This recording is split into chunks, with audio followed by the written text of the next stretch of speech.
PepsiCo, stock ticker PEP, is currently trading at $172.81 per share, and over the past year is down around 3%, but over the past month has seen a little bit of a spike up around 2%. So in this video, we're going to be jumping into some of the recent PepsiCo news, taking a deep dive into the dividend metrics, and of course, we'll also be calculating the intrinsic value of the stock. And like always, if you'd like to get access to any of my spreadsheets and the Ticker Data add-on in Google Sheets, you can go over to tickerdata.com at my link in the description. But let's go ahead and start our analysis. Now again, we can see over the past month, like I mentioned, up around 2.12%, and they saw a spike up in their share price on March 15th. Now, what was the reason behind this? Well, we can see this is actually because Morgan Stanley gave the stock rating a boost. If we scroll down, we can see Morgan Stanley upgraded the food and beverage stock to an overweight rating and called it a top pick. And one of the reasons I felt this way was because of the company's pricing power. Now, pricing power is incredibly important, especially for more mature companies, as they have less avenues for growth. It's important for them to be able to increase their margins over time. Now, this company has a very impressive amount of diversity in brands when it comes to their products, and there's many here that you probably recognize, and some you probably didn't even realize were owned by PepsiCo. In other news, a massive company, Subway, made the switch back to Pepsi just over the past week. Now, this was a big move for Subway because they had actually been using Coca-Cola products since 2005. So again, this is a big win for Pepsi. Now, let's go ahead and break down the dividend metrics for this company. If we come over here and plug in stock ticker PEP and hit enter, you can see all this data is going to automatically load in. Now, the starting dividend yield is pretty nice, close to around 3%, currently sitting at 2.93%. And if we look at the past 10 years of yearly dividend payouts, the chart is really a thing of beauty. It's gone from around $2.24 in dividend payouts to 2023 $4.95, and with their most recent dividend hike, they're now sitting at $5.06 in dividend payments. So the dividend growth from this company has been really good, and in fact, we can see the 10-year dividend CAGR sitting at about 7.17%. And so for a company that's increased dividends for over 50 consecutive years, it's actually a pretty solid dividend growth rate, and we can also see the 5-year dividend growth rate sitting close to around 6%. Now, here's where I have some concerns about the dividend moving forward. If we look at the 10-year free cash flow CAGR sitting at 1.4%, so that's pretty slow free cash flow growth. Now, it's a little bit better over the past 5 years at around 6.27%. But if we look at these payout ratios as well, we can see trailing 12 months payout ratio 73.64% and free cash flow payout ratio 84.33%. So the vast majority of this company's free cash flow is being used to pay out dividends. Now, here's why this is concerning. Look at this free cash flow payout ratio over time. If we look back in around 2013, it was sitting close to around 50%.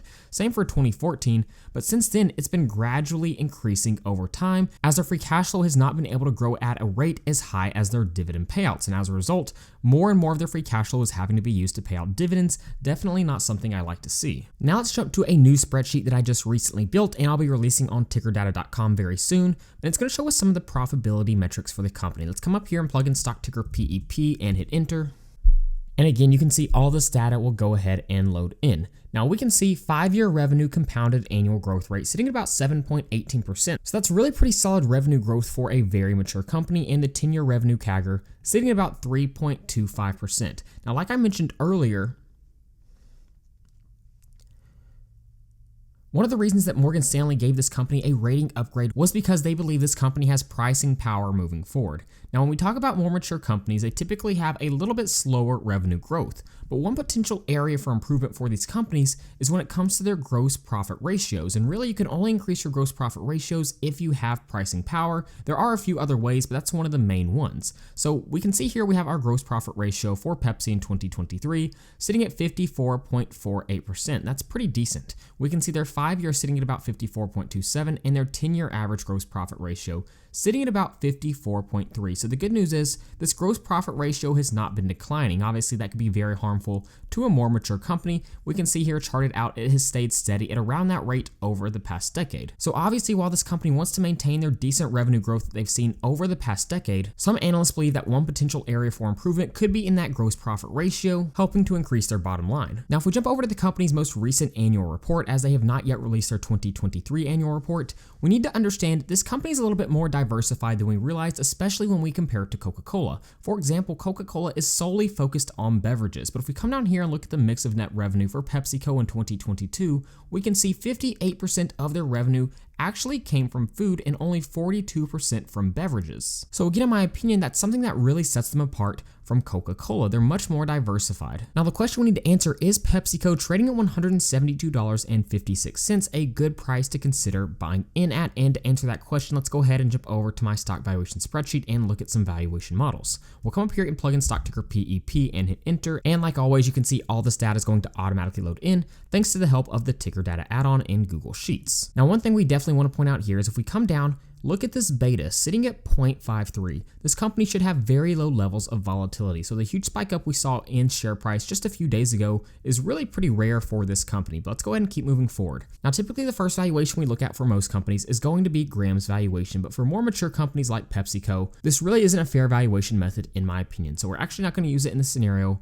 What we're going to move to first is going to be our discounted cash flow analysis. And essentially what we're doing is we're projecting how much free cash flow this company is going to produce in the future. So we look at the historical free cash flow growth rates, analyst projections, and industry projections to project a free cash flow growth rate moving forward of around 5%. If we jump back over to my dividend breakdown tab, we can see the 5-year free cash flow CAGR was sitting at about 6.27% and the 10-year around 1.4%. So I think 5% will be pretty close to accurate. But we use that growth rate to project the future free cash flows of the company. We then find the present value of those future free cash flows and add them all together, add the company's cash and cash equivalents, subtract out their total debt to get their equity value. Once we've done that, we divide by shares outstanding and we come to a DCF price per share of $97 per share, which is quite a bit below the current trading price for this company.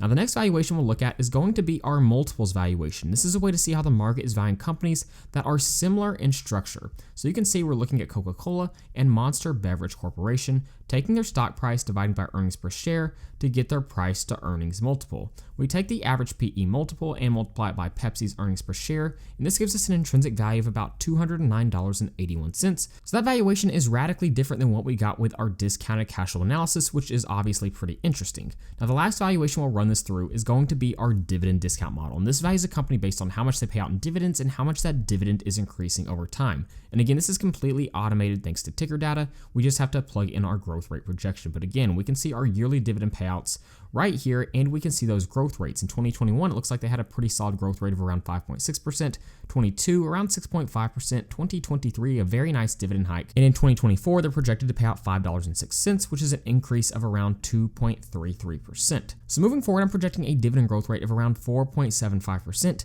discount rate of around 8%, and that gives us a dividend discount model price per share of around $163.09, which is pretty close to the current trading price for this company, only off by around 5%. So if we jump over to our output tab, we can see the three valuations that we use in this scenario: DCF at around 97, multiples at 209, and dividend discount model at 163. So the valuations are really kind of all over the place for PepsiCo.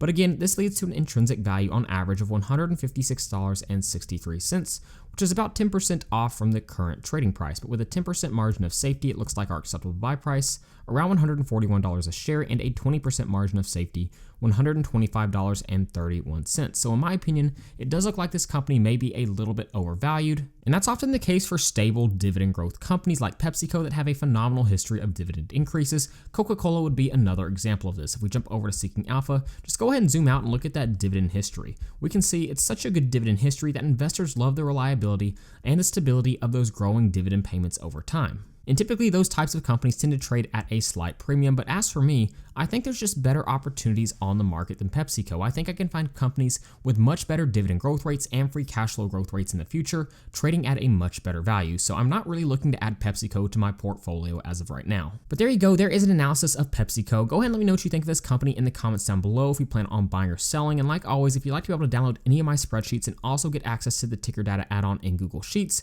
then you can head over to tickerdata.com at the link in the description. But with all that being said, thank you guys so much for watching, and please don't forget to like and subscribe to the channel.